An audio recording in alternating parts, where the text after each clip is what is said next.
Hello दोस्तों, आप सभी को मेरा नमस्कार। मैं राजेश आपके सामने एक छोटी सी स्टोरी लेके आया हूँ जो सच्ची सेवा, धर्म और कर्म के आधार पर है। अब मैं ज़्यादा देरी ना करते हुए आपके सामने स्टोरी स्टार्ट करता हूँ। सरयू नदी की घाटी में एक छोटा सा गांव है। वहाँ एक बूढ़ा परिवार रहता है।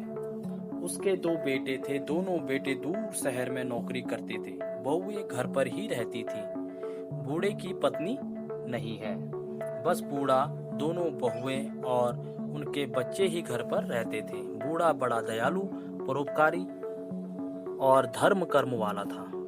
वह रोज सुबह सरयू में स्नान करने जाया करता था। एक बार बूढ़ा बीमार पड़ गया। एक तो उम्र अधिक, ऊपर से बीमारी भी लग गई। बेचारा चारपाई से उठ भी नहीं पाता था। फिर सरयू तक कैसे जाता। बूढ़े ने सोचा, अगर मेरी बहुएं बारी बारी से एक एक गगरी पानी सरयू से भर लाए तो मेरा सरयू में स्नान करने का नियम नहीं टूटेगा। वह बड़ी बहू से बोला, बहू मैं आसक्त तो हो गया हूँ, ठीक से चल फिर भी नहीं सकता। सरयू में स्नान करने का मैंने व्रत किया, वह पूरा नहीं हो पा रहा है। अगर तुम मेरे लिए सरयू से एक गगरी पानी ले आया करो तो मैं घर पर ही नहा लिया करूँगा। बड़ी बहू ने कहा, 1 मील दूर तो सरयू का घाट है, फिर सुबह बहुत ठंड होती है। मुझसे सवेरे सवेरे उठा नहीं जाता। यह काम आप छोटी वाली से करवा लीजिए। बूढ़े ने तो सोचा था कि बहू फौरन गगरी भरकर ले आएगी, पर उसने तो साफ मना ही कर दिया। बूढ़े को बहुत दुख हुआ, पर करता क्या। बेचारा चुप रह गया। फिर उसने डरते डरते छोटी बहू से पानी लाने को कहा।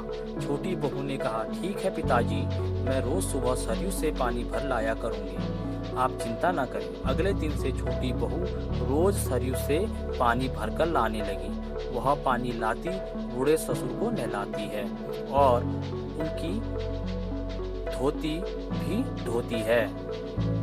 जब वह धोती निचोड़ती तो उसमें से पानी के बदले मोती निकलते हैं। यह देखकर छोटी बहू को विस्मय हुआ, पर वह उन मोतियों को संभाल कर रखती जाती है। बूढ़ा भी छोटी बहू को आशीष देता है। एक बार छोटी बहू ने बूढ़े से कहा, पिताजी आपने बहुत परोपकार किया है, अब एक परोपकार और कर दीजिए, बागेश्वर में एक धर्मशाला बनवा दीजिए। बूढ़ा खुश हो गया, बोला, ठीक है बहू, जैसी तुम्हारी इच्छा। बूढ़े ने धर्मशाला बनवा दिया। जिस दिन धर्मशाला बनकर तैयार हुआ, छोटी बहू ने बहुत से लोगों को भोजन कराया। हर भोजन करने वाले को एक एक मोती दान में दिया। बड़ी बहू ने जब छोटी को दान में मोती देते हुए देखा तो उसे बड़ी ईर्ष्या हुई। उसने सोचा, इसके पास इतने मोती आए कहाँ से, जरूर इसमें कोई रहस्य है, इससे पूछना चाहिए। छोटी थी सीधी सादी, उसने सच सच सारी बात बता दी। दूसरे ही दिन बड़ी बहू ससुर के पास पहुंची, बोली, आज मैं आपके नहाने के लिए पानी भर लाऊंगी। छोटी को पानी लाते बहुत दिन हो गए हैं। बूढ़े ने कहा, ठीक है बहू, तू ही ले आया कर। बड़ी बहू सरयू से पानी लाई, बूढ़े को नहलाया और धोती धोई। जब धोती निचोड़ी तो उससे मोती के बदले कीचड़ गिरा। बड़ी बहू को बहुत गुस्सा आया। उसने सोचा, इस छोटी ने मुझे मूर्ख बनाया है, मैं भी इसे देखूंगी। उसने उसी रात छोटी बहू के संदूक से सारे मोती चुरा लिए। अगले दिन सुबह जब छोटी बहू ने देखा कि संदूक में मोती नहीं है तो उसे बहुत दुख हुआ, पर करती क्या, किससे कहती। बेचारी चुपचाप गगरी उठाकर सरयू से पानी भर लाई। फिर ससुर को नहलाया और उनकी धोती धोई। जब उसने धोती निचोड़ी तो उससे हीरे और लाल गिरे। वह बहुत खुश हो गई। कुछ दिन बाद बड़ी बहू छोटी से बोली, बहन, तुम्हें तो ससुर जी की धोती निचोड़कर मोती मिले, पर जब मैं एक दिन सरयू से गगरी भरकर लाई तो घर आकर देखा कि वह मोतियों से भरी है। यह देखो, कहते कहते उसने चुराए हुए मोतियों से भरी थैली छोटी के सामने उलट दी, पर उस थैली से मोतियों के बदले पत्थर के टुकड़े गिरे।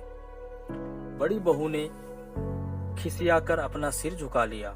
छोटी बहू बोली, दीदी, सरयू में हीरे भी हैं, मोती भी हैं और पत्थर भी, जो जिस भाव से जाता है उसे वैसा ही मिलता है। ऐसे ही जो जिस भाव से किसी की सेवा करता है उसी के अनुसार उसे अच्छा या बुरा फल भी मिलता है। दोस्तों, यह स्टोरी यहीं पे समाप्त होती है।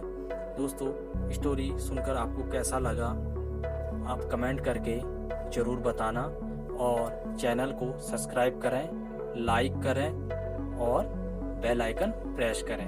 धन्यवाद दोस्तों।